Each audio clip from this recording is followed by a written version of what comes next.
This podcast contains adult materials with descriptions some listeners may find distressing.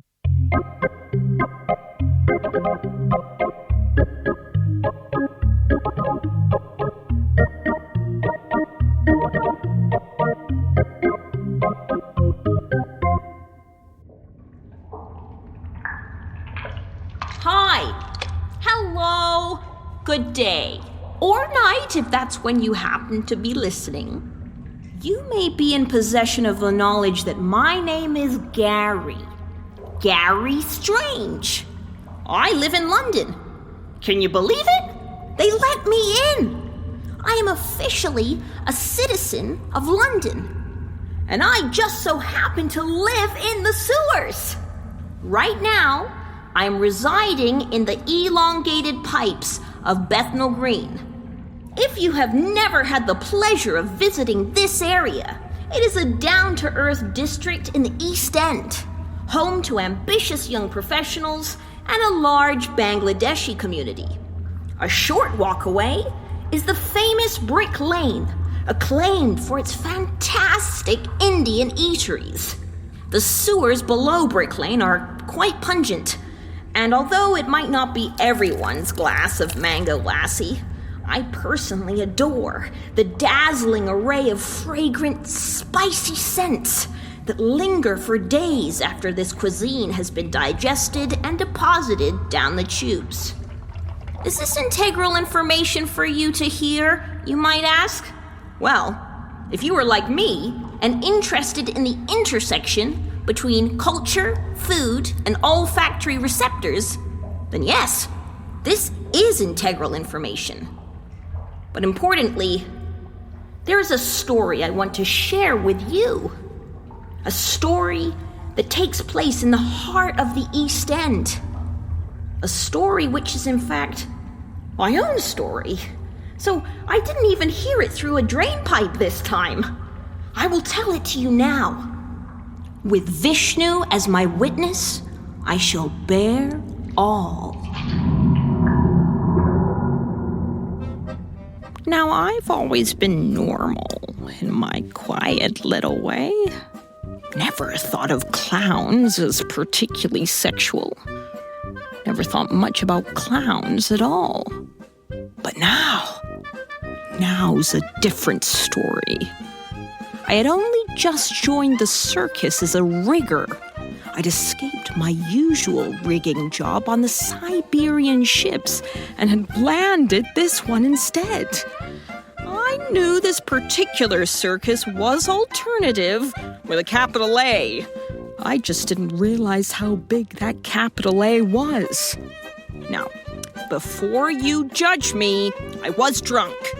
Everything is warped in the mind of a drunkard, and in England, you always have to be drunk.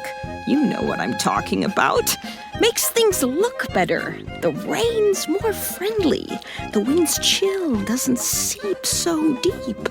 Drinking makes the natives seem friendlier, even though they aren't. That night, I'd been drinking with the other riggers. I asked them if there were any girls about, looking for a good time.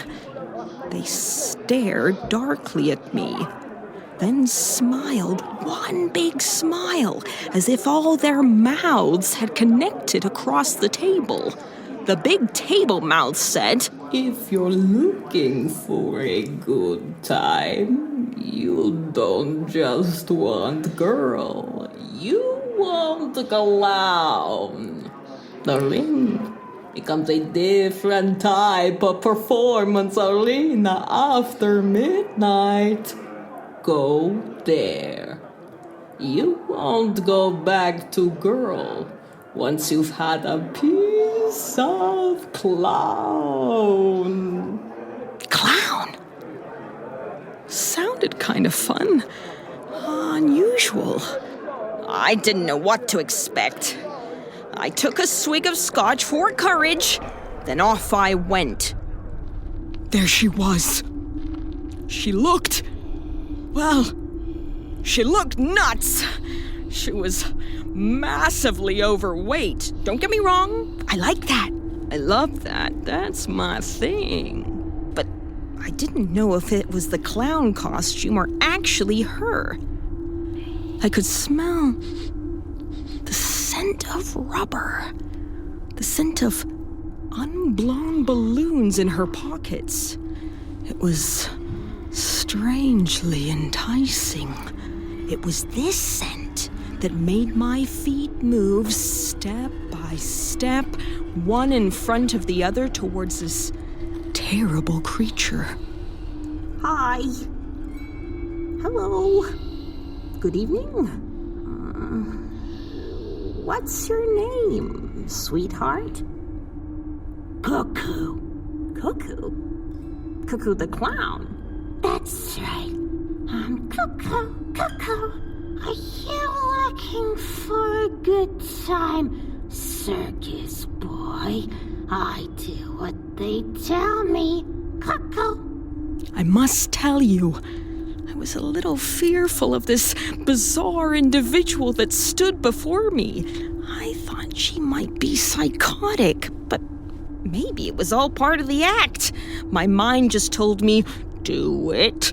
Do it, Gary. Do it, big boy. You need a fuck. Out of my mouth came the words, How much? 23 pounds 50. And you can take advantage, 'cause I'm cuckoo, cuckoo. Come on, fuckface. Lick inside my big red nostrils. Why? Just do it. Do it. Lick inside my big red nostrils. Do it, you sick fuck. Gary, I thought, this is a once-in-a-lifetime experience. So I did as commanded. Apprehensively, I lifted my tongue into her dark, unknown orifices and began to lick. Her nasal hair tickled my tongue, but it wasn't unpleasant. This was something new, something exciting, something dangerous. I already knew I was going to get my money's worth. I gazed at her. She had the eyes of the devil, and they were looking at me. I'm not going to lie. I was turned on. I ripped at her large yellow pom-poms, pulling off her top, undressing her. It wasn't an illusion. She really was fat, which I like, which I love. That's my thing. And things didn't get much fatter than this. Her breasts, once revealed, shifted about her like land masses in an earthquake. I looked at them, flabbergasted. I wanted to turn away, but somehow they were mesmeric. Like them? Weird, aren't they? Cuckoo. At least they're massive. I know you want to suck down on my teeth, you fucking sicko. If you ever have the chance to suck down on a clown's raw, erect nipple, I highly recommend it.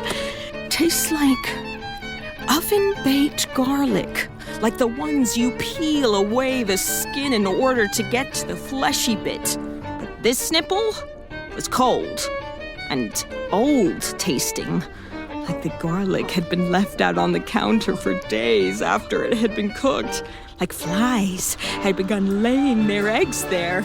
I started to chew down on it, but because of the texture, a nipple came off in my mouth. Forget about it. Happens all the time. Undeterred, I moved on to the other nipple. I sucked down hard.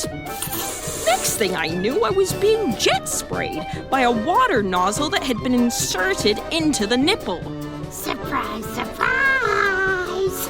I'm more clown than you think I am, bitch. Now, rip off my big white gloves, ass munch. I did so with my teeth, which revealed tiny hands proportionately smaller than the rest of her body. They were delicate, pale, with long, slender fingers, as if she had chopped off her own fat hands and replaced them with a thinner version. At this moment, anything was possible. I clasped her hands in mine. They were icy cold, freezing, like winter lived there. Why the cold hands, Cuckoo? My blood doesn't circulate properly anymore. Suck on my fingers, you prick. There I was, an icy clown's hand in my mouth, sucking down hard while standing in a sandpit in the middle of a circus. My only thought was, what would Mother think? I cannot deny, it was exhilarating. Get down on your hands and knees. Let's see what your tongue can do, shit stick. I licked down her enormous belly. I can't say it, was hard as rock candy. As I pulled her clowny trousers clean off, there emerged a gigantic pair of dirtied white undergarments. On them were written in large red capital letters, YOUSICKFUCK.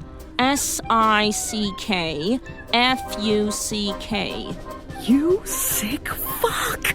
The recognition. Delve into my nether regions and lap me like a dog, you mongrel shit. Removing her knickknacks took longer than expected due to the rolls of fat upon fat, particularly the cellulite bulging from the sides of her outer thighs, which I like, which I love. That's my thing! After much effort on my part, this sex clown was naked as the day she was born. Growing from her pubic region sprouted a rather charming rainbow-colored head of hair, like those wigs amateur clowns wear at children's parties. But this was no amateur. The colors had been delicately dyed, one specific color for each section. It was beautifully thought through, but still, it stank like it hadn't been washed in weeks. She splayed her legs wide and held back the chub so I could enter her with my tongue. It was a tight squeeze. Even with her holding back her flabby rolls, my face felt squished in this open trough of pleasure. It was everything I had ever wanted from a consensual partner. Hastened by a mad erotic frenzy, I started to lick her there. I hadn't the capacity to imagine that the taut pieces of flesh and lips might have different tastes. My tongue recognized raspberry, orange, lime, pineapple, and in the middle, where the clitoris lay, pulsating and swollen, fresh blueberry. This had the purest of flavors, so I devoured her hungrily, like an unfed dog, receiving a fuller taste on each lick. I sucked down hard on the vagina. It was like rainbow sherbet. It was the strangest, most thrilling experience I'd ever encountered. Clown sex! I'm hooked! Stick your finger up my ass, numbtard. I tried to comply, but because of her huge mass, it was hard for me to reach round her gigantic bottom. She had to help by pulling my arms all the way round, but there was no way I could possibly reach down into that deep crevice between her two rotund cheeks. My arms were just too short, and her ass was just too big. I did the only thing I could to reconcile the situation. I undid my love trousers and entered Pleasureland. I'll never go back to the norm, to the missionary position with a mundane wife and a mundane life. I need a clown to suck down on my... Oh, I can't say it every night of the week, or else I can't sleep. But that's not uncommon once you've been down the road where sex and clowns meet, like I have. After 36 seconds, she screamed.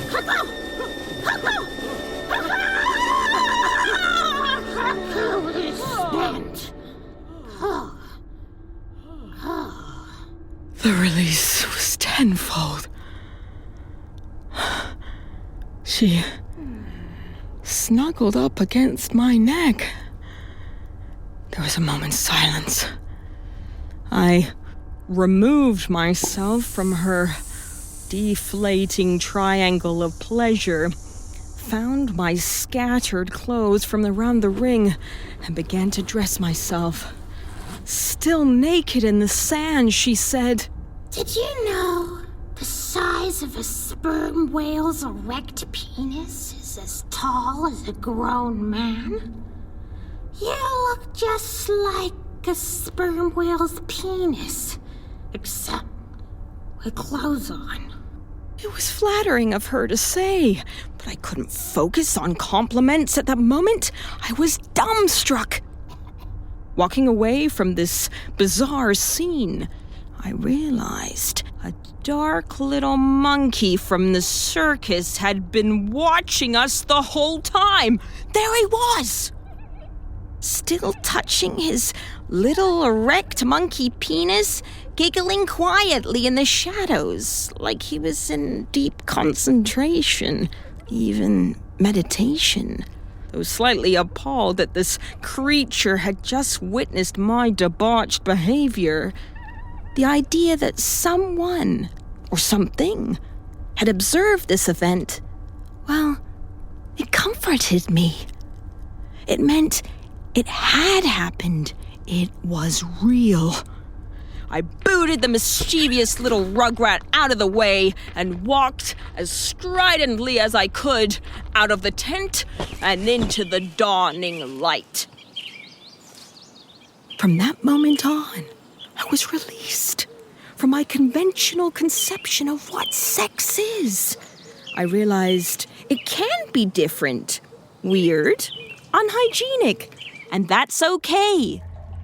Now, I know you might be thinking, clown sex isn't for me, or that's a hate crime. But listen, I've constructed a sanctuary for clown-identifying sex workers in the sewers of Catford.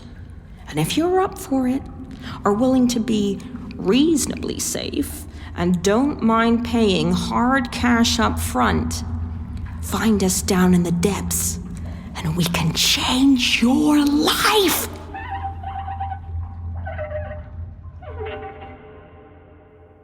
Clown Sex is written, performed, and produced by Natasha Sutton Williams. The director is Phoebe Ladenburg. The executive producer is Christopher Hogg.